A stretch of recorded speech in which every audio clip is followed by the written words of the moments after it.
Thank you, Patrick, and good morning to everybody. It is a pleasure to be here today, and I would like to thank the organizers for inviting UNIDO and IPEEC Energy Management Working Group to participate in this event. My presentation, I will talk briefly about the work of UNIDO and the Energy Management Working Group in the area of energy management systems and ISO 50001, and I will try to make a few links to the activities of ESCO. Now, in this slide, you can see the current UNIDO Global Industrial Energy Efficiency and Energy Management System Program. UNIDO started to promote energy management system in industry and the development of an energy management standard back in 2006 and 2007. Today, thanks to the financial support of the Global Environment Facility and other donors, we have ongoing projects in 17 countries, including Russia, and we are planning activities in 10 additional countries. Now, within these projects, we work with government counterparts and industrial energy efficiency stakeholders. The objective for all these projects is to support promotion and implementation of energy management system in line with ISO 50001 as a key strategy to reduce energy and money waste, to achieve sustainable and continually improving energy efficiency, and also to accelerate the adoption of best available technologies.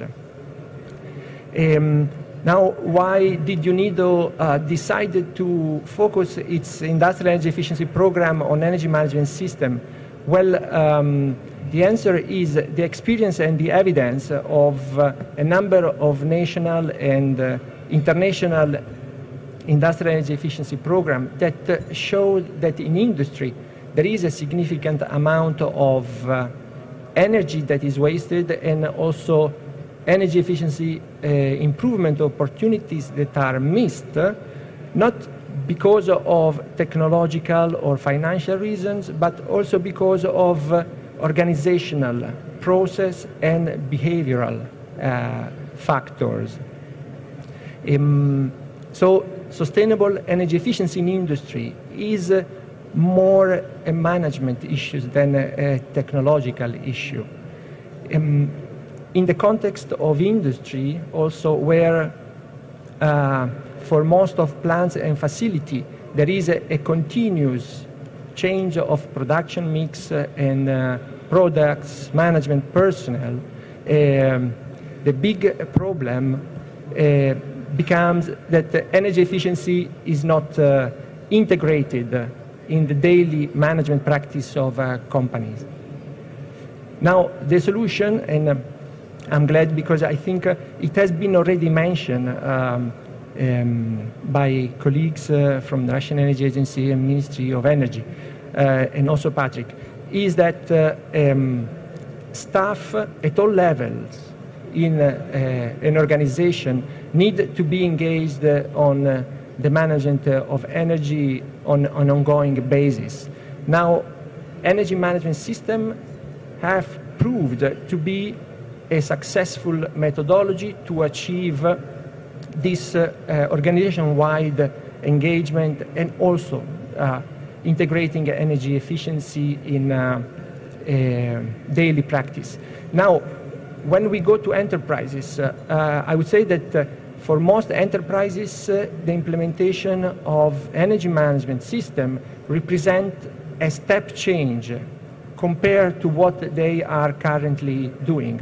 And this step change requires additional new knowledge, complementary skills, and also different approaches and behaviors, both within the enterprises but also in the energy service provider communities.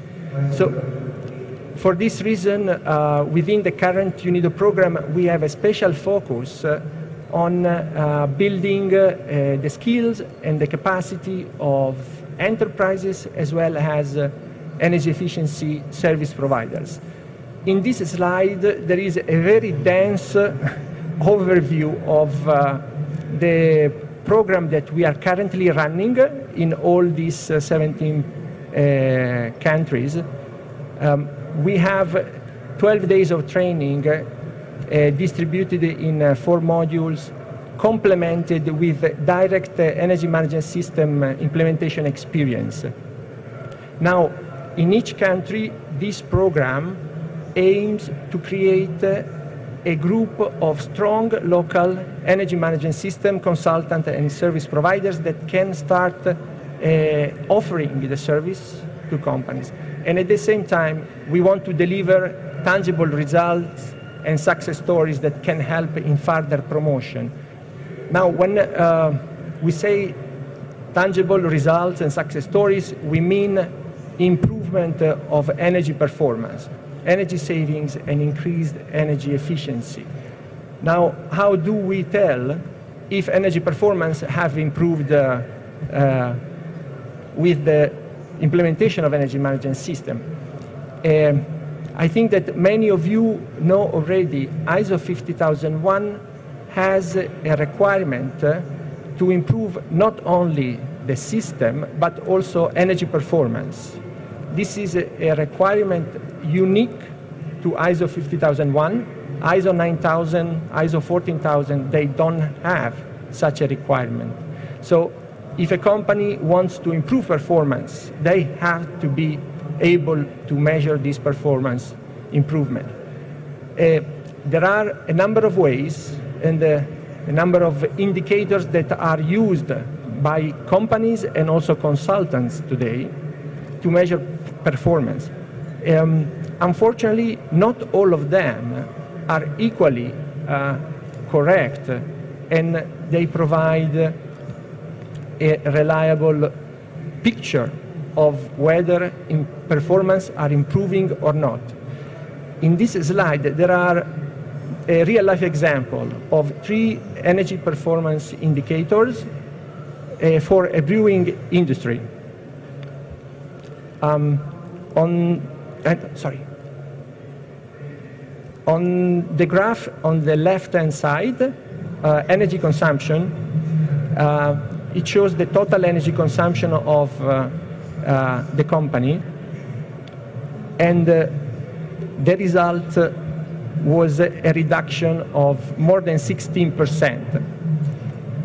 In the graph underneath, looking at the specific energy consumption, the performance of the company during the same period was 2.19% worse. So performance were worse than the target value.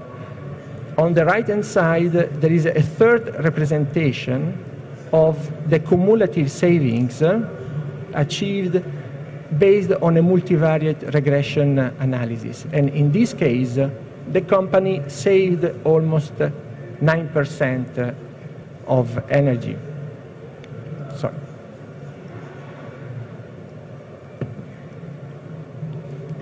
Now, in the case of this company, during the analyzed period, energy consumption reduced, but also production reduced. In such cases, is necessary to be always very careful on how we understand performance. And in this specific case, the energy manager of the company was informed that it did not perform well because the company had specific energy consumption as their energy performance indicator. But in reality, performance improved, as shown by the multivariate regression analysis. So when we look and talk about energy management system implementation, the definition of the right energy performance indicator is extremely important. There are many reasons. 2 that I think are important to mention is that with the right indicators, companies can better monitor consumption, control their operation, and they can save a significant amount of energy at no cost.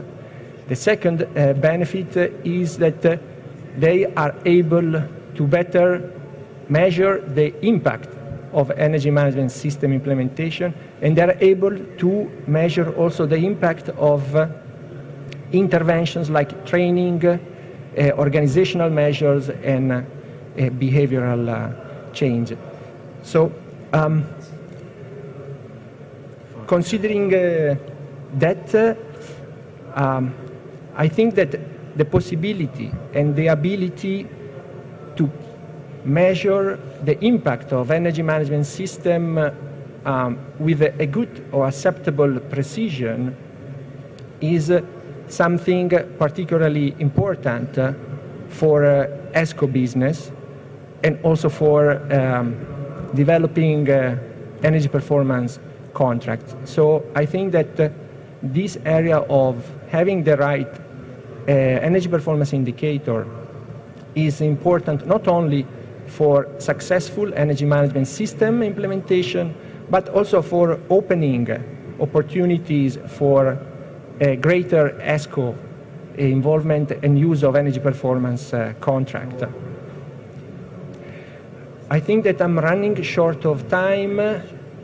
I have 3 slides that wanted to just point out an example of policy measure that had beneficial impact both on energy management system, dissemination, and ESCO, is the case of Denmark, but I would skip it. Yep. And I will use the last 5 minutes to tell you a bit about the IPEEC Energy Management Working Group activities. The Energy Management Working Group is an initiative of the Clean Energy Ministerial and of the International Partnership for Energy Efficiency Cooperation. It is formed by the government representatives of 12 countries at the moment, and the representatives are those belonging to institutions that are responsible for energy efficiency implementation in their countries. Having said that, the working group is trying to collaborate and work also with additional international organizations, including UNIDO, as well as with the private sector. The working group has a number of work streams that are undergoing, and here there is a representation of the 4 main areas.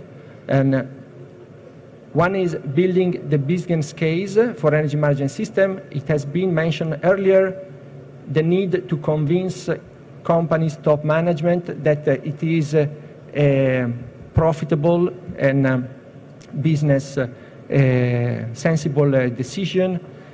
There is work on supportive programs and policies, and in this area, work is concentrated on strengthening conformity assessment for ISO 50001. There are activities for private sector engagement, and I will say a few words afterwards, and then work to provide supporting tools and resources for energy management system. Next one, please. The working group is taking a collaborative approach, trying to engage with other countries, organizations, and private sector, and they have set up a number of activities like the Industry Energy Efficiency Action Pledge or the Energy Management Leadership Awards. These are all initiatives where the working group is trying to support and facilitate the dissemination of energy management system and ISO 50001. No, next one. Next one.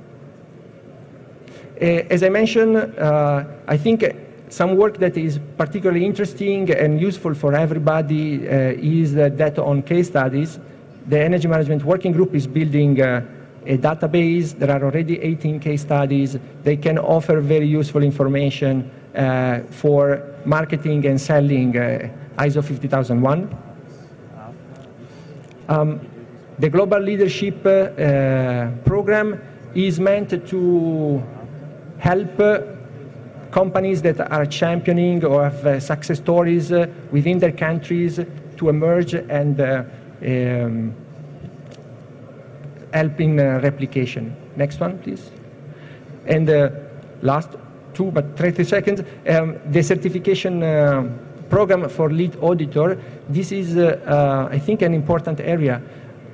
So far, UNIDO has focused on building the capacity of the consultant base for implementation, but there is a need also to improve capacity of the lead auditors and the conformity assessment.